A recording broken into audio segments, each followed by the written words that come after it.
నమస్కారం. సిటీ కృష్ణతేజ వార్తలకు స్వాగతం.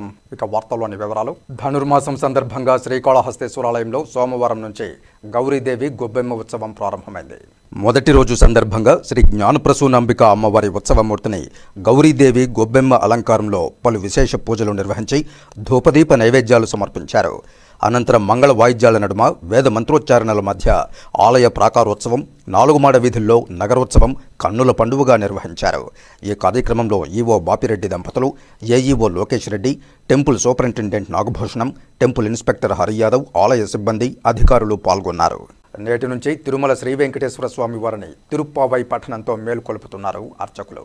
నిన్న అర్ధరాత్రి ధనుర్మాస ప్రారంభం కావడంతో నేటి నుంచి నెల రోజుల పాటు తిరుమల శ్రీవారి ఆలయంలో సుప్రభాతానికి బదులుగా తిరుప్పావై పఠనంతో స్వామివారిని మేల్కొల్పనున్నారు అర్చకులు. ధనుర్మాసం నేపథ్యంలో తిరుమలేశునికి నెల రోజుల పాటు ప్రత్యేక పూజలను ఏకాంతంగా నిర్వహించనున్నారు అర్చకులు. కలియుగ వైకుంఠనాథుడైన శ్రీనివాసుని ప్రతినిత్యం సుప్రభాత సేవతో మేల్కొల్పుతారు అర్చకులు. కౌసల్యా సుప్రజారామ పూర్వ సంధ్యా ప్రవర్తతే అంటూ స్వామివారికి మేల్కొలుపు ప్రారంభమవుతుంది. ఇలా ఏడాది పొడవునా ప్రతినిత్యం సుప్రభాత పఠనంతో స్వామివారిని మేల్కొలిపే అర్చకులు ధనుర్మాస నెలలో మాత్రం నెల రోజుల పాటు స్వామివారిని సుప్రభాతానికి బదులుగా తిరుప్పావై పఠనంతో మేల్కొలుపుతారు. ఈరోజు ఉదయం 6:57 ధనుర్మాస నెల ఘడియలు ప్రారంభం కావడంతో రేపటి నుండి అంటే డిసెంబర్ 17వ తేదీ మంగళవారం నుండి శ్రీవారికి సుప్రభాతానికి బదులుగా గోదాదేవి రచించిన పాసురాలతో స్వామివారికి మేల్కొలుపు ప్రారంభమవనుంది. శ్రీవారిని తన భర్తగా భావించి పూజలు నిర్వహించిన గోదాదేవి రచించిన 30 పాసురాలనే గోదాదేవి పాసురాలు అంటారు. వీటిని ధనుర్మాస నెలలో ప్రతిరోజు ఒక్కో పాసురాన్ని సుప్రభాతానికి బదులుగా పఠిస్తూ స్వామివారిని మేల్కొల్పనున్నారు అర్చకులు. ఇక ఈ నెల రోజుల పాటు స్వామివారికి నిర్వహించే సహస్రనామార్చనలో నిత్యం ఉపయోగించే తులసీ దళాలకు బదులుగా బిల్వపత్రాలతో పూజలు నిర్వహిస్తారు. మరోవైపు స్వామివారి ఏకాంత సేవను కూడా భోగ శ్రీనివాసమూర్తికి కాకుండా శ్రీకృష్ణునికి నిర్వహిస్తారు. ఇలా నెల రోజుల పాటు శ్రీవారి ఆలయంలో ప్రత్యేకమైన పూజలు స్వామివారికి నిర్వహిస్తారు. శ్రీవారికి పరమభక్తురాలైన గోదాదేవి తరపున ఇప్పటికీ శ్రీవారి బ్రహ్మోత్సవాల సందర్భంగా 5వ రోజు జరిగే మోహిని అవతారం సందర్భంగా శ్రీవల్లిపుత్తూరు నుండి అమ్మవారికి అలంకరించిన పుష్పమాలలు, చిలుకతో పాటు గరుడ సేవలో అలంకరించేందుకు ప్రత్యేక మాలలు స్వామివారికి సమర్పిస్తారు. ఇక ధనుర్మాస నెలలో నెల రోజుల పాటు గోదాదేవి రాసిన పాసురాలను పఠించడం అనాది కాలంగా వస్తున్న సంప్రదాయం. తిరిగి జనవరి 15వ తేదీ నుండి శ్రీవారి ఆలయంలో సుప్రభాత సేవలను పునరుద్ధరిస్తారు. దేవతలకు 6 నెలల కాలం పగలుగా, మరో 6 నెలల కాలం రాత్రిగా పరిగణిస్తారు. ఇక ధనుర్మాసం నెల దేవతలకు బ్రహ్మముహూర్తంగా పరిగణించబడుతుంది. ఆ సమయంలో దేవతలు ఎంతో ప్రశాంతంగా ఉంటారని, ఆ వేళలో భక్తులు దేవతలను పూజిస్తే సులభంగా ప్రసన్నమవుతారని భక్తుల ప్రగాఢ విశ్వాసం. శ్రీవారి ఆలయంలో ధనుర్మాస నెలకు మరో ప్రత్యేకత ఉంది. శ్రీవారి భక్తులు ఎంతో పవిత్రంగా భావించే వైకుంఠ ద్వార దర్శనం కూడా భక్తులకు ఈ మాసంలోనే లభిస్తుంది. శ్రీవారి ఆలయంలో ప్రతి ఏటా ధనుర్మాసంలో వైకుంఠ ఏకాదశి నిర్వహిస్తారు. ఏడాదికి 10 రోజుల పాటు మాత్రమే తెరిచి ఉండే వైకుంఠ ద్వార దర్శనం భక్తులకు లభించేది ధనుర్మాసంలోనే. ఇలా ధనుర్మాసానికి శ్రీవారి ఆలయంలో ఎంతో ప్రత్యేకత ఉండడంతో మాసం రోజుల పాటు స్వామివారికి ప్రత్యేక పూజలు నిర్వహించడమే కాక బెల్లం దోశతో పాటు మరిన్ని ప్రత్యేక ప్రసాదాలను స్వామివారికి నివేదిస్తారు అర్చకులు. రాష్ట్ర ప్రభుత్వం ప్రజా సమస్యల పరిష్కార వేదికకు అధిక ప్రాధాన్యతనిస్తోందని, పీజీఆర్ఎస్ కార్యక్రమంలో వచ్చిన అర్జీలను అత్యంత ప్రాధాన్యత అంశాలుగా పరిగణిస్తూ సంతృప్తి స్థాయిలో పరిష్కారం చూపాలని, రీఓపెన్కు తావు లేకుండా చూడాలని తిరుపతి జిల్లా కలెక్టర్ డాక్టర్ ఎస్ వెంకటేశ్వర్ జిల్లా అధికారులను ఆదేశించారు. సోమవారం ఉదయం తిరుపతి జిల్లా కలెక్టరేట్లో ఏర్పాటు చేసిన ప్రజా సమస్యల పరిష్కార వేదిక పీజీఆర్ఎస్లో తిరుపతి జిల్లా కలెక్టర్ డాక్టర్ ఎస్ వెంకటేశ్వర్ అర్జీదారులకు గౌరవప్రదంగా కుర్చీ ఏర్పాటుతో వచ్చిన అర్జీదారులకు త్రాగునీటి సౌకర్యం కల్పించి వారి సమస్యలను సావధానంగా వింటూ అర్జీలు స్వీకరించారు. జిల్లాలోని డివిజన్, మండల స్థాయి వరకు ఆర్డీఓలు, తహసీల్దార్లు, ఎంపీడీఓలు తదితర అధికారుల వీడియో కాన్ఫరెన్స్ అనుసంధానంతో అర్జీదారుల సమస్యలపై అధికారులతో అక్కడికక్కడే వర్చువల్ విధానంలో మాట్లాడి పరిష్కారం చూపుతున్నారు. ఈ సందర్భంగా పీజీఆర్ఎస్ అర్జీలను నిర్దేశిత గడువులోపు పరిష్కరించాలని, పెండింగ్ అర్జీలను నిర్ణీత గడువులోగా అర్థవంతంగా పరిష్కరించాలని జిల్లా కలెక్టర్ అధికారులను ఆదేశించారు. జిల్లా కలెక్టర్తో పాటు జాయింట్ కలెక్టర్ శుభం బన్సల్, డిఆర్ఓ నరసింహులు తదితర అధికారులు ప్రజల నుండి అర్జీలు స్వీకరించారు. వివిధ ప్రాంతాల నుండి వచ్చిన అర్జీదారుల నుండి వినతి పత్రాలు స్వీకరించి ఆన్లైన్లో నమోదుతో అర్జీదారులకు రసీదులు అందించారు. రెవెన్యూకు 94, టిడ్కోకు 1, పంచాయతీరాజ్కు 13, మున్సిపల్ అడ్మినిస్ట్రేషన్కు 8, గృహ నిర్మాణ శాఖకు 2, పోలీసు శాఖకు 8, సర్వే అండ్ ల్యాండ్ రికార్డ్స్కు 7, మెడికల్ అండ్ హెల్త్కు 2, రవాణా శాఖకు 1, సెర్ప్కు 2, పరిశ్రమలకు 1, తుడాకు 1, విద్యుత్ శాఖకు 1, ట్రైబల్ వెల్ఫేర్కు 5, రిజిస్ట్రేషన్ అండ్ స్టాంప్స్కు 2, అటవీ శాఖకు 1, పంచాయతీరాజ్ ఇంజనీరింగ్కు 1 వెరసి 150 వినతులు రావడం జరిగిందని, సంబంధిత అధికారులందరూ వచ్చిన అర్జీలపై ప్రత్యేక దృష్టి పెట్టి వేగవంతంగా పరిష్కరించాలని స్పందనకు హాజరైన వివిధ శాఖలకు సంబంధించిన జిల్లా అధికారులను కలెక్టర్ ఆదేశించారు. తెలుగు భాష ఖ్యాతిని ఖండాంతరాల్లో విస్తరింపజేస్తున్న యువ శతావధాని ఉప్పలధడియం భరత్ శర్మ తిరుపతి నగరానికి గర్వకారణమని వక్తలు పేర్కొన్నారు. తిరుపతికి చెందిన యువ శతావధాని ప్రవచనకర్త ఉప్పలధడియం భరత్ శర్మ సంస్కృతాంధ్రాల్లో పాండిత్య ప్రదర్శన నిమిత్తం వారి గురువుగారు త్రిభాషా మహాసహస్రావధాని బ్రహ్మశ్రీ వద్దిపర్తి పద్మాకర్తో కలిసి దుబాయి పర్యటనకు వెళుతున్న సందర్భంగా చిగోరా ఆధ్యాత్మిక సేవా కేంద్రం వ్యవస్థాపకులు చిత్రపు హనుమంతరావు మరియు రాయలసీమ రంగస్థలి అధ్యక్షులు గుండాల గోపీనాథ్ రెడ్డిల సంయుక్త ఆధ్వర్యంలో భరత శర్మకు ఆత్మీయ సన్మాన కార్యక్రమాన్ని నిర్వహించారు. సోమవారం సాయంత్రం తిరుపతి శ్రీ కోదండరామాలయ దక్షిణమాడ వీధిలో గల చిగోరా ఆధ్యాత్మిక సేవా కేంద్రంలో నిర్వహించిన ఈ ఆత్మీయ సన్మాన కార్యక్రమానికి టీటీడీ శ్రీ పద్మావతి మహిళా డిగ్రీ కళాశాల విశ్రాంత ప్రిన్సిపాల్ డాక్టర్ సురాజ్యలక్ష్మి ముఖ్య అతిథిగా హాజరయ్యారు. తిరుపతికి చెందిన యువ శతావధాని ప్రవచనకర్త ఉప్పలధడియం భరత శర్మ డిసెంబర్ 19 నుండి 28వ తారీఖు వరకు 10 రోజుల పాటు యునైటెడ్ అరబ్ ఎమిరేట్స్లో సంస్కృతాంధ్రాల్లో పాండిత్య ప్రదర్శనకు దుబాయ్కి పయనమవుతున్న సందర్భంగా శతావధాని భరత్ శర్మను ఘనంగా సత్కరించారు. విశేష ప్రతిభ కనపరుస్తూ ప్రపంచ నలుమూలల సంస్కృతాంధ్రాలను విస్తరింపజేయాలని ఈ సందర్భంగా వక్తలు ఆకాంక్షించారు. ఈ కార్యక్రమంలో చిగోరా ఆధ్యాత్మిక సేవా కేంద్రం వ్యవస్థాపకులు చిత్రపు హనుమంతరావు, రాయలసీమ రంగస్థలి చైర్మన్ గుండాల గోపీనాథ్ రెడ్డిలతో పాటు కార్యదర్శి కేఎన్ రాజా, తిరుపతి ఫిలిం సొసైటీ కార్యదర్శి సిఆర్కే శేషగిరిరావు, సరస్వతి శిశు మందిర్ డైరెక్టర్ హేమంత్ కుమార్, కార్యదర్శి వెంకయ్య, కవి రచయిత దోబగుంట రామకృష్ణ, గాయకులు సోము ఉమాపతి, జిఎస్ ప్రసాద్, బీజేపీ నాయకులు తొండమనాటి సుబ్రహ్మణ్యం రెడ్డి, మల్లారపు రవిప్రసాద్, విజయభాస్కర్ రెడ్డి, దేశి నాగేశ్వరరావు తదితరులు పాల్గొన్నారు. డిసెంబరు 2024 19వ తేదీ నుండి 27వ తేదీ వరకు మా గురువర్యులు త్రిభాషా మహాసహస్రావధానులు ప్రణవపీఠ వ్యవస్థాపకులు ఎన్నో అవధానాలను వేల అవధానాలను నిర్వహించి ఆధ్యాత్మిక ప్రవచనాలను నిర్వహించి అష్టాదశ పురాణాలను అలాగే ఎన్నో రకాలైనటువంటి ప్రబంధాలను కావ్యాలను పురాణాలను కూడా ప్రవచించి ఆధ్యాత్మిక చైతన్యాన్ని విశ్వవ్యాప్తంగా తీసుకువస్తున్నటువంటి మాన్యులు బ్రహ్మశ్రీ డాక్టర్ వద్దిపర్తి పద్మాకర్ గురువు గారి దుబాయి ఆధ్యాత్మిక పర్యటన సందర్భంగా వారితో పాటు వారి యొక్క 22వ శతావధానంలో అదేవిధంగా భాగవత సప్తాహంలో కూడా పాలు పంచుకునేటటువంటి అవకాశం రావడం మహాభాగ్యంగా భావిస్తూ ఉన్నానండి. ఈవేళ ఈ సందర్భంగా చిగోరా ఆధ్యాత్మిక కేంద్రం అలాగే రాయలసీమ రంగస్థలి వారి ఆధ్వర్యంలో మాన్యులు శ్రీ హనుమంతరావు గారు అలాగే శ్రీ గుండాల గోపీనాథ్ గారు వారి యొక్క నేతృత్వంలో ఈవేళ ఒక ఆత్మీయ ఆశీరభినందన సభ నిర్వహించబడడం పూర్వజన్మ సుకృతంగాను అదృష్టంగాను భావిస్తూ ఉన్నానండి. పెద్దలందరూ ఎంతోమంది విచ్చేసి ఆశీర్వదించినందుకు వారి యొక్క శుభాకాంక్షలను తెలిపినందుకు వారికి అనేక కృతజ్ఞతలు తెలియజేస్తూ ఉన్నాను. విదేశాలలోనూ దేశ విదేశాలలో మన సంస్కృతము సంస్కృతి మన భాష యొక్క గొప్పదనాన్ని చాటేందుకు ప్రచారం చేసేందుకు మరింతగా ఈ యొక్క అవకాశం తోడ్పడుతుందని భావిస్తూ మరొక్కసారి తల్లిదండ్రులకు గురువులకు పెద్దలకందరికీ కూడా నమస్కరిస్తూ ఉన్నానండి. శతసహస్ర అవధాన చక్రవర్తి అవధాన స్రష్ట శ్రీ ముదివర్తి పద్మాకర్ గారి శిష్యుడుగా వత్తిపర్తి పద్మాకర్ గారి శిష్యుడుగా శ్రీ ఉప్పలధడియం భరత్ శర్మ ఆయన మించిన శిష్యుడు కావాలని ఆకాంక్షిస్తూ గురువుని మించిన శిష్యుడైనప్పుడే ఆ గురువుకి ఆనందం.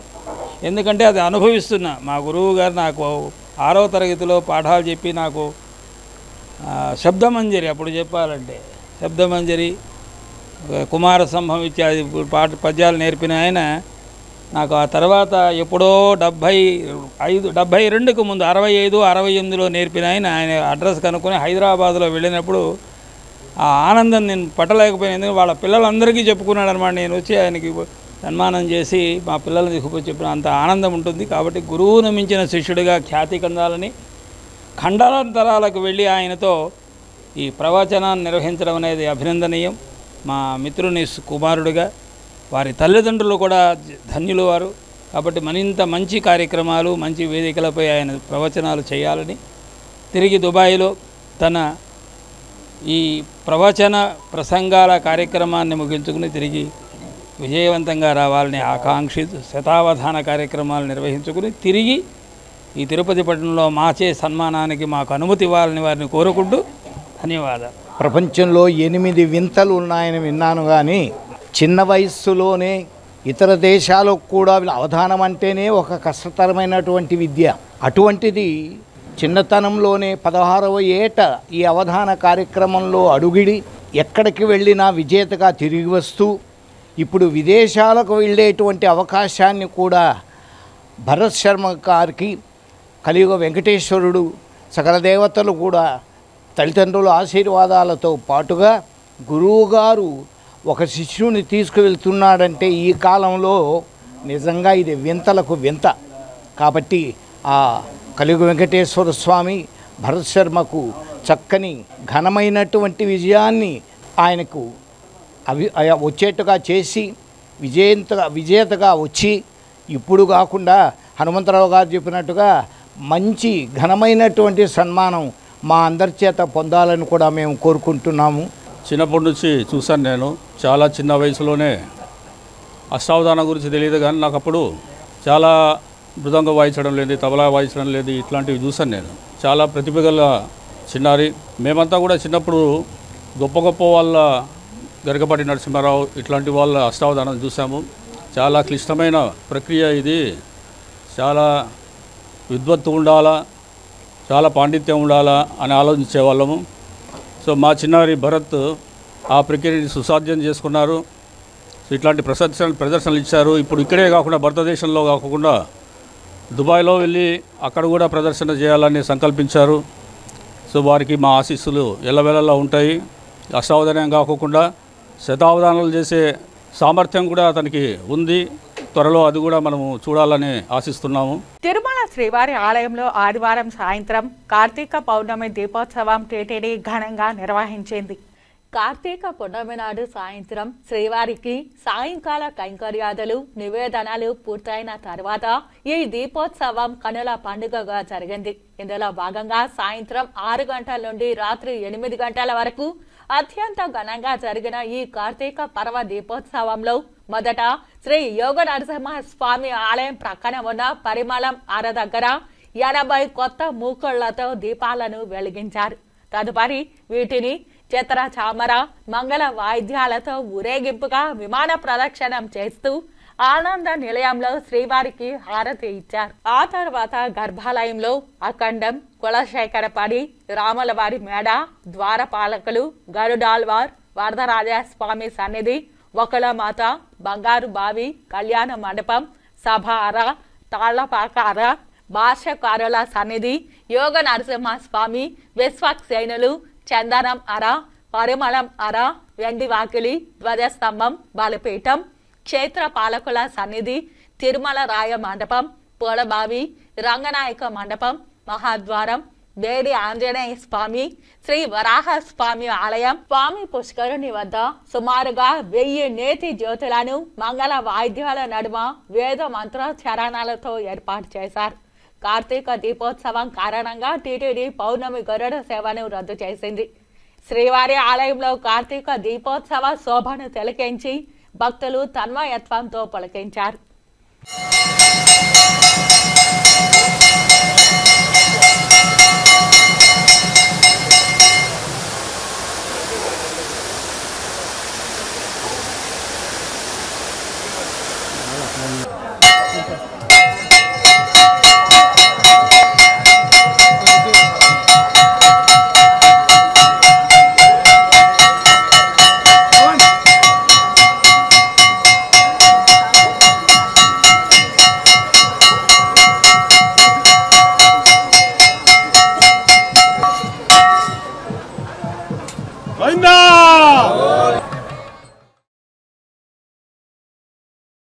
తిరుచానూరు శ్రీ పద్మావతి అమ్మవారికి కార్తీక పౌర్ణమి దీపోత్సవాన్ని ఘనంగా నిర్వహించారు.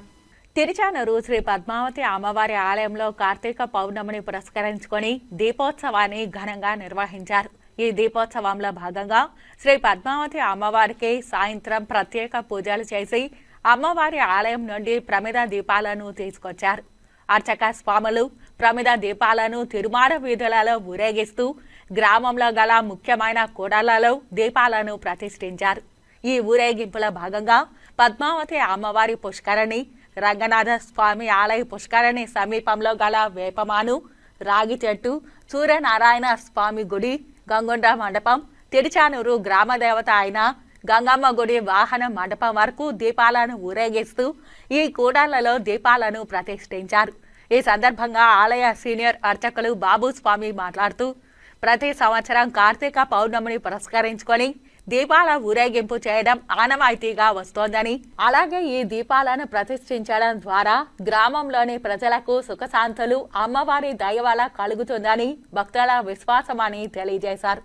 ఈ కార్యక్రమంలో ఆర్జితం ఇన్స్పెక్టర్ చలపతి, సురేష్ స్వామి, నరసింహ తదితర ఆలయ సిబ్బంది, అధికారులు పాల్గొన్నారు. తిరుపతి ఫిలిం సొసైటీ వారు చదలవాడ సుమలతను వాణిజ్య శౌర్య పురస్కారంతో ఘనంగా సత్కరించారు. తిరుపతి ఫిలిం సొసైటీ వారిచే డిసెంబర్ 13, 14, 15 తారీఖులలో 3 రోజుల పాటు నిర్వహించిన మనసు పరిమళించనే కార్యక్రమం ఆదివారం ఘనంగా ముగిసింది. తిరుపతి ఫిలిం సొసైటీ మరియు తిరుమల తిరుపతి దేవస్థానముల వారి సహకారంతో మనసు పరిమళించనే కార్యక్రమాన్ని తిరుపతి ఫిలిం సొసైటీ అధ్యక్షులు ఎం వేణుగోపాల్ రెడ్డి ఆధ్వర్యంలో 354వ కార్యక్రమంగా ఘంటసాల మాస్టర్ 102వ జయంతిని పురస్కరించుకొని తిరుపతి మహతి కళాక్షేత్రంలో డిసెంబర్ 13, 14, 15వ తారీఖులలో 3 రోజులు ప్రముఖ గాయని గాయకులచే మధురమైన పాటల కార్యక్రమాన్ని నిర్వహించారు. ముఖ్యంగా ఘంటసాల పాడిన పాటలు, పద్యాలను తిరుపతి సంగీత ప్రియులకు గానామృతాన్ని అందించాలని ఈ కార్యక్రమాన్ని 3 రోజుల పాటు నిర్వహించ తలపెట్టారు. ఘంటసాల తుది శ్వాస వరకు పాటయ్యే ప్రాణంగా తన ఆరోగ్యం సైతం లెక్క చేయకుండా కొన్ని వేల పాటలను పాడారని కొనియాడారు. తన చివరి కోరికగా భగవద్గీతను పాడాలని, తన ఆరోగ్యం సహకరించకుండా లెక్క చేయకుండా తన చివరి కోరికను అతి కష్టం మీద పూర్తి చేసి మనకు అందించిన మహానుభావులు ఘంటసాల అని తెలిపారు. ఈ 3 రోజులు విచ్చేసిన గాయని గాయకులందరూ super singer winners Pravasthi, Sumanas, Pradeep, Ghantasala పద్యాలను పాడుటలో పేరుగాంచిన చంద్రతేజ, ప్రజ్వలత, సాయి శశాంక్, తిరుపతి మ్యూజిక్ కాలేజీలో చదువుకున్న రాజు వారి మధుర గానం ద్వారా ప్రేక్షకులను ఉర్రూతలూగించారు.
ఈ కార్యక్రమానికి ముఖ్య అతిథిగా విచ్చేసిన Chadalavada Krishna Teja charities, Chadalavada group of educational institutions, Tirupati మాజీ ఎమ్మెల్యే, టీటీడీ మాజీ చైర్మన్ డాక్టర్ చదలవాడ కృష్ణమూర్తి కుమార్తె చదలవాడ సుమలతకు వాణిజ్య శౌర్య పురస్కారాన్ని ప్రదానం చేసి ఘనంగా సత్కరించారు.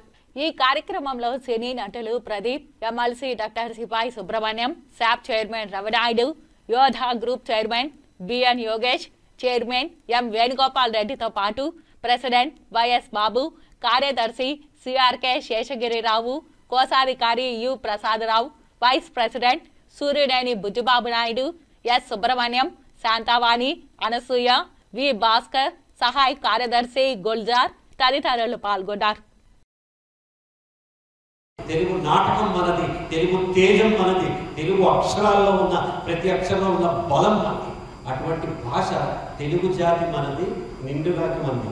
ఆ రోజే ఆయన ఎలా రాశాడో చూడండి. అందులో ప్రాంతాలు వేరైనా, శ్రీనారాయణ రెడ్డి గారు రాశారు తల్లి పెళ్ళాం సినిమా. ప్రాంతాలు వేరైనా మన అంతరంగాలు ఒకటే అన్నా, యాసలు వేరైనా మన భాష ఒకటే అన్నా, వచ్చిందన్నా వచ్చాడన్నా, వచ్చిందన్నా అని తెలంగాణలో అంటాడు, వచ్చాడన్నా అని మనం అంటాం. వచ్చిందన్నా వచ్చాడన్నా దాంట్లో ఏం తేడా లేదు, తెలుగు భాష గొప్పది అని చెప్పారు. నారాయణ రెడ్డి గారికి, ఘంటసాల గారికి, ఆ పాటలు సుస్వరాలకు వచ్చిన మ్యూజిక్ డైరెక్టర్కి మనందరికీ ఒకసారి అభినందించారు. నా చివరి పాట, నాకు ఇష్టమైన పాట, నాకు చాలా ఇష్టం ఈ పాట. ప్రేమ యాత్రలకు బృందావనము నందనవనము ఏలమై కులుకులకు చెల్లి చెంతన ఉండగా వేరే స్వర్గం ఏంటంటే, నీ భార్య నీ చెంతన ఉంటే అది ఎక్కడున్నా నీ జీవితం స్వర్గం అని అసలు పాట. ఇంతకంటే ఏమైనా ఉంటుందో చెప్పండి. అసలు ఇంతకంటే గొప్పది ఎక్కడైనా చెప్పండి. పింగళి గారి గుండెముఖాలు కథ చిరినగుమోమే చంద్రబింబమై పగలే వెన్నెల కాయగా సకినకి చూపుల చల్లదనం జగమునే ఊటి సేయక అంటాడు. నీ భార్య నవ్వుమోహంతో ఉంటే ఆ వెన్నెల ఎందుకు, చల్లమా వెతుకు, బయటికి వెళ్ళి కొనుక్కోవాల్సిందే ఉంది. మనకి ఎంత అందం కదా, వెలుగులో నీ మొహం వెలిగిపోతుంది కదా అని చెప్పి రాశారు. అలాగే ఏమన్నారు, పక్కనే ఉన్నాను, చల్లదనం భార్య నమ్మితేనే చల్లదనం వస్తుంది అన్నారు. అన్యోన్యంగా దంపతులు ఉంటే భూమికి స్వర్గమే చేయరు కదా. మరి మనం ఎక్కడున్నా దంపతులు అన్యోన్యంగా ఉన్నామా? ఉంటే అంతగా ఎందుకు వస్తాయి? ఎవడి గోల వాడదే కదా, ఎవడి భావం వాడదే కదా, ఎక్కడుంటే అక్కడే కదా. మగవాళ్ళుట ఈ చెవితో విని ఈ చెవితో వదిలేస్తారట, భార్య చెప్పిన. మగవాళ్ళు ఎవరైనా చెప్పినా ఈ చెవితో విని ఈ చెవితో వదిలేస్తారట. ఆడవాళ్ళు ఈ చెవితో విని ఈ చెవితో విని నోటితో వదిలేస్తారట. వాళ్ళు చెప్పుకోకుండా ఉండలేరు. భర్త ఇంటికి రాగానే భార్య పాపం చెప్పుకోవాలి కదా, అమ్మాయి చెప్పుకోకపోతే కష్టం. ఆవిడ పెద్ద ఏ అయినా సరే ఆవిడ రాగానే భర్తకి జరిగిందంతా చెప్పేస్తుంది. ఏం చెప్తుంది, అమ్మాయి వాళ్ళ పని మంచి రాలేదండి, పిల్లాడు హోంవర్క్ చేయలేదండి, చెవు పెట్టి పని చేయలేదండి అని చెప్తుంది. ఈ భర్త ఏమనుకుంటాడంటే, రోజు ఇంత చిన్న చిన్న ప్రాబ్లమ్స్ నాక నేను ఆఫీస్లో ఎన్నో సాల్వ్ చేశాను కదా అని దాన్ని సొల్యూషన్స్ చెప్తాడు. ఆవిడే ఆయన కోపం వస్తుంది. కోపం వచ్చేది నువ్వు చెప్పేది నువ్వే కదా, ఇద్దరు కొట్టుకుంటారు. నాయనలారా, భర్తలారా, మీ అందరికీ అధ్యక్షుడు. కాబట్టి నేను అధ్యక్ష స్థానంలో మీ అందరికీ చెప్పేది, భార్య ఏదైనా కమ్యూనికేట్ చేస్తున్నప్పుడు చెవులు తెరిచి విని, మనసులు తెరిచి అనుభవించి, నోరు తెరిచి అనవలసిన ఉపయోగ మాట అంతేగా, అంతేగాని అంతమించి ఏ బాధ. భార్యాభర్తలిద్దరూ కలకాలం ఆనందంగా ఉండాలి, కలకాలం కలిసి ఉండాలి.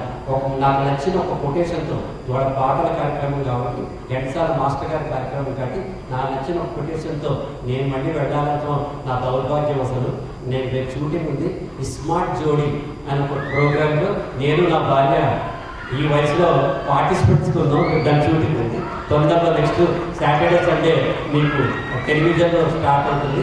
అందుకని నేను వెళ్ళాల్సి వచ్చింది, లేకపోతే ఉండేవాడు. నాకు నచ్చిన కొటేషన్ ఏంటంటే, life is a song for which God he's given lyric but the tune is hours.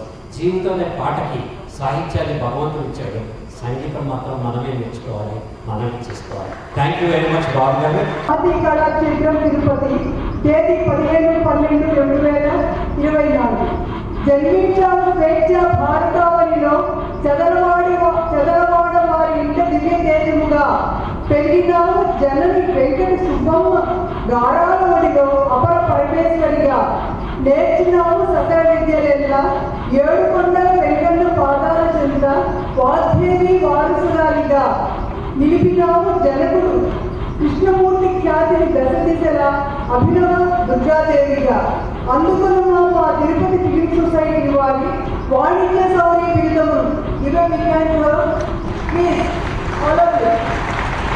వాణిజ్య నిర్వహణ, సేవా నిరతి, సమస్థాయిలో వ్యక్తిత్వం నిత్య శోభాయమానం. పరిశ్రమల స్థాపన, విద్యాసంస్థల పురోభివృద్ధి స్థిరచిత్తముతో సాగిస్తున్న నీ ఆత్మస్థైర్యం యువతకు ఆదర్శప్రాయం. కళారాధన, బడుగుల అభ్యున్నతి సముచిత రీతిలో అధ్యక్షుడు వేణుగోపాల్ రెడ్డి గారు మాకు అత్యంత ఆప్తుడు. సివిల్ సొసైటీ సభ్యులందరికీ శుభాకాంక్షలు. నాకు చాలా హ్యాపీగా ఉంది ఈ ప్రోగ్రాం వచ్చినందుకు. Thank you. మధుర గాయకులు ఘంటసాల గారిని తెలుసుకుంటూ నేను పరిగణించిన కార్యక్రమం నిర్వహించడం చాలా సంతోషం ఉంది.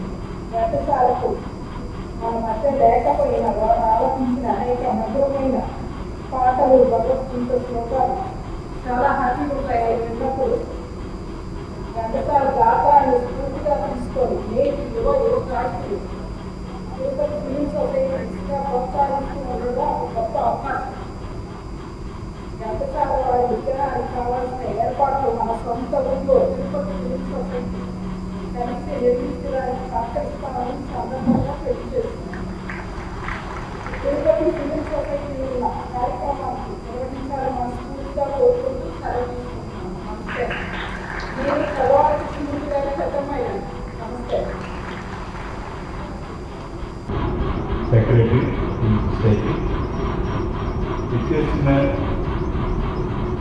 అందరికీ, అభిమానులకి, ఇంటర్నెట్ ఇప్పుడే వారు అనుకున్న మేడం కుమార్ గారికి అందరికీ నమస్కారం. అంటే ఇది 354వ కార్యక్రమం. ఫిల్మ్ సొసైటీ నాకు మోర్ దెన్ 20 years పరిచయం ఉంది ఫిల్మ్ సొసైటీతో. చాలా చక్కటి కార్యక్రమాన్ని తిరుపతి ప్రజలు తీసుకురావడం వాళ్ళకి వర్తిస్తుంది. నటులు ముందర యాక్ట్ చేస్తారు. ఆ నటుల్ని, తెలుగు జాతి ఖ్యాతిని ఆ పాటలు ఆ విధంగా పాడారు కాబట్టి, నందమూరి తారక రామారావు గారు నటించారు కాబట్టి తెలుగు జాతికి ఈరోజు ప్రపంచమంతా ఖ్యాతిని ఇరుముడుకునే చేసిన వారు కర్త, కర్మ, క్రియ ముగ్గురు. ఘంటసాల ఎన్టీ రామారావు గారు కర్త అయితే, కర్మ, క్రియ ఘంటసాల గారు దాంట్లో భాగస్వామి అయిన ప్రతి ఒక్కరని చెప్పి తెలియజేసుకుంటూ ఈరోజు మనం ఘంటసాల గురించి ఈ తరానికి చాలా తక్కువ తెలిసినప్పటికీ ఇప్పటికీ ఎప్పటికీ తెలుగు జాతి ఉన్నంత వరకు ఘంటసాల గారు ఉంటారు, ఉంటూనే ఉంటారు, ఆయన స్మరించుకుంటూనే ఉంటారు. వార్తల్లో చిన్న విరామం. చదలవాడ కృష్ణతేజ దంత వైద్య కళాశాల మరియు సూపర్ స్పెషాలిటీ ఆసుపత్రుల్లో అత్యాధునిక దంత వైద్య సేవలు అందుబాటులోకి తెచ్చారు. అన్ని దంత సమస్యలకు ఒకే చోట పరిష్కారం. అన్ని రకాల వైద్య సేవలు అందుబాటులో ఉన్న ప్రాంగణం చదలవాడ దంత వైద్యశాల. అనుభవజ్ఞులైన వైద్యులచే అందమైన చిరునవ్వు కోసం ఆధునిక దంత వైద్యం, పిప్పి పళ్లకు రూట్ కెనాల్ చికిత్స, చిగురు వాపు వ్యాధులకు అత్యాధునిక చికిత్స, ఎత్తుపళ్ళు, వంకర పళ్ళు, రంగు మారిన పళ్లకు ప్రత్యేకమైన వైద్య బృందంచే చికిత్స. సంప్రదించండి చదలవాడ కృష్ణతేజ దంత వైద్య కళాశాల, రేణిగుంట రోడ్, తిరుపతి. వార్తల్లోనికి తిరిగి స్వాగతం. చిత్తూరు జిల్లా కలెక్టర్ కార్యాలయంలో సోమవారం నిర్వహించిన ప్రజా సమస్యల పరిష్కార వేదికకు అర్జీలు వెల్లువెత్తాయి. ఈ సందర్భంగా ప్రజల నుంచి చిత్తూరు జిల్లా collector Sumit Kumar, joint collector Vidyadhari, DRO Mohan Kumar, RDO Srinivasulu పాల్గొని వినతులను స్వీకరించారు. ప్రజా సమస్యల పరిష్కార వేదికకు వినతి చేసేందుకు అర్జీదారులు అధిక సంఖ్యలో తరలి రావడంతో కలెక్టర్ కార్యాలయం కిటకిటలాడింది. నగర నియోజకవర్గంలో దోపిడీ దొంగలపై చర్యలు తీసుకోవాలని నగర నియోజకవర్గ తెలుగుదేశం పార్టీ నాయకులు రామానుజం చలపతి కళ్లకు గంతలు కట్టుకుని చెవుల్లో పువ్వులు పెట్టుకుని చిత్తూరు కలెక్టర్ కార్యాలయం ఎదుట వినూత్న రీతిలో నిరసన చేపట్టారు. ఈ సందర్భంగా ఆయన మాట్లాడుతూ నగరంలోని ఎర్రచందనం, సారాయి, గంజాయి వ్యాపారం, రేషన్ బియ్యం స్మగ్లింగ్, ఇసుక దోపిడీ జరుగుతున్నట్లు వివిధ దినపత్రికలలో వార్తలు వస్తున్నప్పటికీ స్థానిక ఎమ్మెల్యే ఏమాత్రం కూడా పట్టించుకోవడం లేదని వాపోయారు. అలాగే ప్రతిపక్ష పార్టీ నాయకులతో ఆయన కుమ్మక్కై నేను పనిచేస్తూ నగర ప్రజల చెవులకు పూలు పెడుతున్నారని విమర్శించారు. దీనిపై జిల్లా కలెక్టర్ విచారణ చేసి తగు చర్యలు తీసుకోవాలని డిమాండ్ చేశారు. నియోజకవర్గంలో రేషన్ బియ్యం స్మగ్లింగు, ఇసుక దోపిడీ, గంజాయి అమ్మకం, ఎర్రచందనం స్మగ్లింగు, సారాయి అమ్మకం వంటివి విరివిగా జరుగుతుందని ప్రముఖ తెలుగు దినపత్రికలైన ఆంధ్రజ్యోతి, ఈనాడు, సాక్షి వంటివి ఈ మధ్య తరచుగా వార్తలు రాస్తున్నా ఆ వార్తలు చదివి సంబంధితులపై చర్యలు తీసుకున్న దాఖలాలు ఏమీ కనిపించడం లేదు. అదేవిధంగా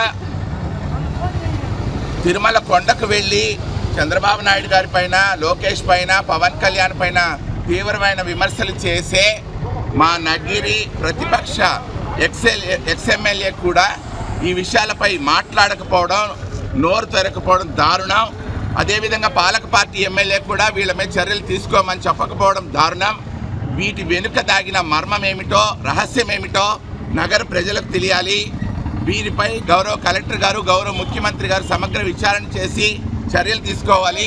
అతి ముఖ్యంగా నగిరి నియోజకవర్గ ఓటర్ల చేత ఓట్లు పొంది పాలక ఎమ్మెల్యేగా, ప్రతిపక్ష ఎమ్మెల్యేగా బాధ్యతలు స్వీకరించిన వారు తమ బాధ్యతను మర్చిపోయి లోపాయికారి ఒప్పందంతో ముందుకు వెళ్తున్నారు. కాబట్టి వారిపైన రాజ్యాంగబద్ధంగా, చట్టపరంగా చర్యలు తీసుకొని వాళ్ళ పదవి నుండి తొలగించాలని నగిరి నియోజకవర్గ ప్రజలుగా, నగరి పట్టణ ఓటరుగా, తెలుగుదేశం పార్టీ వీరాభిమానిగా, సీనియర్ నాయకులుగా, కార్యకర్తలుగా మేము డిమాండ్ చేస్తున్నాం. అలాగే కాణిపాకం రెవెన్యూ పరిధిలోని మఠం, బండకొంటను చదును చేసి ఇంటి స్థలాలుగా మార్చి అమ్మడానికి ప్రయత్నిస్తున్నారని, వారి నుండి మఠం భూమిని కాపాడాలంటూ స్థానికులు జిల్లా కలెక్టర్ కార్యాలయం ఎదుట ధర్నా నిర్వహించారు. ఈ సందర్భంగా వారు మాట్లాడుతూ సర్వే నంబర్ 2/1లో 6 ఎకరాలు ఉందని, ఇందులో 1 ఎకరా భూమిని పశువులు, గొర్రెలు, మేకలకు అనువైన స్థలమని తెలిపారు. 1 ఎకరా భూమిని లక్ష్మీపతి నాయుడు, ఆయన అనుచరులు దౌర్జన్యంగా ఆక్రమించుకున్నారని తెలిపారు. జేసీబీలతో చదును చేసి ఇంటి స్థలాలు వేసి అమ్మడానికి ప్రయత్నిస్తున్నారని వాపోయారు. దీనిపై జిల్లా కలెక్టర్ తగు చర్యలు తీసుకుని తమకు న్యాయం చేయాలని ప్రజా సమస్యల పరిష్కార వేదికలో విడత చేశారు. కాణిపాక గ్రామం, ముటుంబండ, సర్వే నెంబర్ 2, పూర్వతని కుంటని వడ్లు, ఆవులంతా పూర్వతరంగా ఆ బండ మీద నీళ్లు తాగుతా ఉన్నాయి. చిత్ర నెలలో నీ ఆడ నీళ్లు లేకపోతే దాంట్లో వచ్చి తాగుతా ఉన్నాయి. అట్లాంటి దాన్ని ఇప్పుడు కొందరు నాయకులు పూడ్చేస్తా ఉన్నారు. దానివల్ల మాకు గొర్రె గొడ్డు మేపుకుండే దానికి, నీళ్లు నిప్పులు దాపుకునే దానికి మాకు లేదని మేము వినతి చేసుకుంటా ఉన్నాము దొరగారికి. ఐరాల మండలం కాణిపాక గ్రామానికి సంబంధించిన సర్వే నెంబర్ 2లో పురాణ పాతకాలం నుండి కుంట ఒకటి ఆవులకు, గొర్రెలకు, మేకలకు నీళ్ళు తాగేదానికి సౌకర్యంగా కట్టుకున్నాము. దాన్ని ఇప్పుడు కొందరు స్వార్థపరులు పూర్చేసి పాడు చేస్తూ ఉన్నారు. దాన్ని మాకు ఏదైనా న్యాయం చేయాలని కలెక్టర్ గారికి, లక్ష్మీపతి నాయుడు వాళ్ళు స్వార్థం లేదు, డబ్బులకు కాలనీ ఇంటించుకోవాలని, అమ్ముకోవాలని చేస్తూ ఉన్నారు. గొర్రెలు, ఆవులకు తాగేదానికి సౌకర్యంగా ఉండేదాన్ని పూర్తి చేస్తూ ఉన్నారు. 100 సంవత్సరాల క్రితం కుంటగా ఉండేది, దాన్ని ఇప్పుడు పూర్తి చేస్తూ ఉన్నారు. 6 ఎకరాల 1 సెంట్ ఏమో, దాంట్లో 1 ఎకరా ఉంటుంది కుంట, దాన్ని పూర్తి చేస్తాం. ముందు ఇక్కడికి వచ్చినాం. ఇక్కడ ముందు స్పందనలో వేయమన్నాడు, అందువల్ల ఇక్కడికి వచ్చినాం. కాణిపాకం. అలాగే తాను వికలాంగుడినని, తనకు పెన్షన్ మంజూరు చేయాలంటూ చిత్తూరు నగరంలోని తోటపాలెంకు చెందిన శివకుమార్ అనే వికలాంగుడు జిల్లా కలెక్టర్కు వినతి చేశారు. అనారోగ్యం కారణంగా తన కాలు పోయిందని, తాను కుటుంబాన్ని పోషించడానికి ఇబ్బందులు పడుతున్నానని, కావున తనకు వికలాంగుల పెన్షన్ మంజూరు చేయాలని వేడుకున్నాడు. శివకుమార్ సార్, మాది చిత్తూరు. నాకు పింఛన్ కావాలా. పింఛను ఇప్పుడు 11 నెలలు అయిపోయిందా సార్. నాకు ఆధారం ఏం లేదు, పనికి పోయేదానికి కాదు. చిన్నపిల్లడు ఒకడు ఉన్నాడు, 8వ క్లాస్ చదువుతాడు. నాకు దయచేసి పింఛన్ వచ్చే మరి చేయాలి సార్ త్వరగా. శ్రీకాళహస్తిలో సిపిఎం నాయకులు విద్యుత్ ఛార్జీలకు నిరసనగా ధర్నా నిర్వహించారు. విద్యుత్ బిల్లులను తగులబెట్టి నిరసన తెలిపారు. కూటమి ప్రభుత్వం విద్యుత్ ఛార్జీలను తగ్గిస్తామన్న హామీ అమలు చేయాలని, అదానీతో చేసుకున్న విద్యుత్ ఒప్పందాలను రద్దు చేసి సెకీ వ్యవహారంపై విచారణ జరపాలని డిమాండ్ చేశారు. శ్రీకాళహస్తి అంబేద్కర్ విగ్రహం వద్ద సిపిఎం నాయకులు మరోసారి విద్యుత్ ట్రూఅప్ ఛార్జీలను విధించడాన్ని నిరసిస్తూ ధర్నాకు దిగారు. ట్రూఅప్ ఛార్జీలు వద్దు, పెంచిన విద్యుత్ ఛార్జీల భారాన్ని తగ్గించాలంటూ నినాదాలు చేశారు. విద్యుత్ బిల్లులను తగులబెట్టి నిరసన వ్యక్తం చేశారు. సిపిఎం నాయకులు గంధమ్మణి, పుల్లయ్యలు మాట్లాడుతూ కూటమి ప్రభుత్వం అధికారంలోకి వస్తే విద్యుత్ ఛార్జీలు తగ్గిస్తామని హామీ ఇచ్చి అమలు చేయలేదని ధ్వజమెత్తారు. మరోసారి ట్రూఅప్ ఛార్జీలు విధించడం దారుణమన్నారు. గత ప్రభుత్వం వేసిన భారాలను తగ్గించాలని, అదానీతో చేసుకున్న విద్యుత్ ఒప్పందాలను రద్దు చేయాలని, చెక్కీ కొనుగోళ్లపై విచారణ జరిపే చర్యలు చేపట్టాలని డిమాండ్ చేశారు. ఈ ధర్నా కార్యక్రమంలో సిపిఎం నాయకులు గురవయ్య, కేశమ్మ, నాగరాజు, రాధమ్మ, వెంకటేష్ తదితరులు పాల్గొన్నారు. 8 నెలలకే 17,000 కోట్ల రూపాయలు లక్షాధిపతి ప్రజలపైన భారాలు వేస్తూ ఉన్నారు. అదేవిధంగా ఈరోజు నిత్యావసర వస్తువుల ధరలన్నీ కూడా 30-40% పెరుగుతూ ఉన్నాయి. అంటే ఈరోజు కూటమి ప్రభుత్వము గత ఎన్నికల్లో ఇచ్చినటువంటి వాగ్దానాన్ని పూర్తిగా తొందరలో పెడతా ఉంది. ధరలు అదుపు చేస్తాము. అప్పుడు వైసీపీ ప్రభుత్వం ధరలు పెంచినప్పుడు బాధులని రాష్ట్ర వ్యాప్తంగా పెద్ద ఎత్తున ఉద్యమాలు చేశారు. మరి ఇప్పుడు 8 నెలలకే దాదాపు 17,000 కోట్ల రూపాయలు ఈరోజు విద్యుత్ భారాలు పెంచారు. అదేమంటే గత జగన్ ప్రభుత్వము ఈ శక్తి ఒప్పందం చేసుకునింది ఆదానితో అని అంటున్నారు. దాన్ని రద్దు చేయాలని చెప్పి మేము సిపిఎం పార్టీగా డిమాండ్ చేస్తున్నాము. ఈరోజు ప్రజలపైన భారాలు తగ్గించాలని సిపిఎం పార్టీ రాష్ట్ర వ్యాప్తంగా పిలుపులో భాగంగా శ్రీకాళహస్తిలో విద్యుత్ బిల్లులన్నీ కూడా తగలబెట్టే కార్యక్రమం చేయడం జరుగుతోంది. ప్రముఖ పుణ్యక్షేత్రమైన శ్రీకాళహస్తేశ్వర స్వామివారి దేవస్థానంలో ధనుర్మాసం సందర్భంగా శ్రీ అయ్యప్ప స్వామివారి ఉత్సవ విగ్రహానికి పలు రకాల విశేష పూజలు నిర్వహించి ధూపదీప నైవేద్యాలు సమర్పించారు. అనంతరం మంగళ వాయిద్యాల నడుమ ఆలయ ప్రాకారోత్సవం నిర్వహించి దేవస్థానం ప్రాంగణంలో ఉన్న 16 కాళ్ల మండపంలో శ్రీ అయ్యప్ప స్వామివారిని కొలువు తీర్చారు. ఈ కార్యక్రమంలో దేవస్థానం AEO Lokesh Reddy, temple inspector Haribabu Yadav, ఆలయ అధికారులు, సిబ్బంది పాల్గొన్నారు. దక్షిణ కాశీగా పేరుగాంచిన శ్రీకాళహస్తేశ్వర స్వామివారి దేవస్థానంలో ఈ నెల డిసెంబర్ 16వ తేదీ నుంచి ధనుర్మాసం ప్రారంభమైంది. ఈ సందర్భంగా అభిషేకాలు నిర్వహించడానికి పూజల సమయాలు మార్పు చేయడంతో అభిషేకానికి విపరీతమైన భక్తుల రద్దీ నెలకొంది. మహన్యాస రుద్రాభిషేకం 201 టికెట్లు రావడంతో మహన్యాస రుద్రాభిషేకం నిర్వహించుకున్నారు. మొదటి, రెండవ కాలాభిషేకాలు దేవస్థానం తరపున నిర్వహిస్తారు. మూడవ కాల అభిషేకం ఉదయం 10 గంటలకు 201 పూజలు జరిగాయి. సాయంత్రం 4 గంటలకు మహన్యాస పూర్వక రుద్రాభిషేకానికి మాత్రం భక్తులను అనుమతించారు. శ్రీకాళహస్తేశ్వరాలయంలో సోమవారం ఆరుద్ర నక్షత్రం రోజున శ్రీ మృత్యుంజయ స్వామి వారికి విశేష అభిషేక పూజలు శాస్త్రోక్తంగా నిర్వహించారు. వాయులింగేశ్వరుని సన్నిధిలో ఆరుద్ర నక్షత్రం సోమవారం కావడంతో ఆలయంలో రాహుకేతు సర్పదోష నివారణ పూజలు, శనేశ్వర అభిషేకాలు, స్వామివారికి రుద్రాభిషేకాలు, వివిధ రకాల ఆర్జిత సేవల్లో భక్తులు అధిక సంఖ్యలో పాల్గొన్నారు. దీంతో భక్తులతో ఆలయ పరిసరాలు కిటకిటలాడుతున్నాయి. మృత్యుంజయ స్వామివారికి అభిషేక సేవను చేపట్టారు. ఆలయ అర్చకులు, వేద పండితుల ఆధ్వర్యంలో కలశస్థాపన పూజలు నిర్వహించి మృత్యుంజయ స్వామి మూల విరాట్టుకు వివిధ రకాల సుగంధ ద్రవ్యాలతో వేదోక్తంగా అభిషేకం నిర్వహించారు. అనంతరం దివ్యాలంకారాలు చేసి ధూపదీప నైవేద్యాలు నివేదించి పూర్ణహారతులు సమర్పించారు. సంపూర్ణ ఆయురారోగ్యాలతో ఉండాలని మృత్యుంజయ స్వామికి అభిషేక సేవను భక్తులు నిర్వహించుకున్నారు. ఈ కార్యక్రమంలో ఆలయ అధికారులు పాల్గొన్నారు. శ్రీకాళహస్తి 1 టౌన్ పోలీస్ స్టేషన్లో బియ్యపు మధుసూదన్ రెడ్డిపై మున్సిపల్ శాఖ అధికారులు ఫిర్యాదు చేశారు. శ్రీకాళహస్తి మాజీ శాసనసభ్యులు బియ్యపు మధుసూదన్ రెడ్డిపై మున్సిపల్ శాఖ అధికారులు 1 టౌన్ పోలీస్ స్టేషన్లో ఫిర్యాదు చేసిన మేరకు పోలీసులు కేసు నమోదు చేశారు. Crime number 218/2024 under section 132, 79, 351 subsection 3 BNAS act కింద కేసు నమోదు చేశారు. నిన్న స్వర్ణముఖి కరకట్టపై రివర్ వ్యూ హోటల్ కట్టిన అక్రమ కట్టడాలను అధికారులు తొలగించారు. మున్సిపల్ అధికారులను దూషిస్తూ జేసీబీ యంత్రాలను మాజీ ఎమ్మెల్యే మధుసూదన్ రెడ్డి అడ్డుకున్నారు. ప్రభుత్వాధికారులపై దుర్భాషలాడుతూ తమ విధులకు ఆటంకం కలిగించారని మున్సిపల్ టౌన్ ప్లానింగ్ అధికారిని శారద పోలీసులకు ఫిర్యాదు చేశారు. 1 టౌన్ పోలీస్ స్టేషన్లో బియ్యపు మధుసూదన్ రెడ్డి మరియు అతని అనుచరులపై పోలీసులు కేసు నమోదు చేశారు. నేనే కాల్చుకొని చచ్చిపోతున్నా కొడకల కాలాసల్లో ఈ ఆరాధ్యాలు ఆపుతారు. ఆపరా ఎక్కడ ఆరాధ్యం ఎవరు ఆఫీసులో కనీసం సర్వే చేశారా? నోటీస్ ఇచ్చారా? నోటీసు కాలాసల్లో కింద ఉండదు. దిగురా దిగురా ఎవరా తాకేదానికి దిగురా చూస్తాను. నా సభ మంది ఎత్తండి రా నా కొడకల రాండ్రా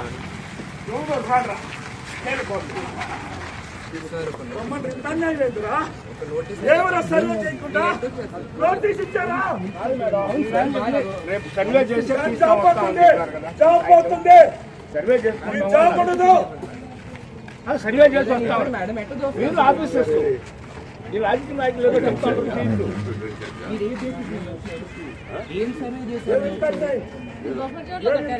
చూపించమ్మా అది 6 ఇంచులే కదమ్మా బిల్డింగ్ ఏది బఫర్ ఎక్కడ అంత కళాశాలలో మొత్తం 75% బఫర్ జోన్లు ఉన్నాయి.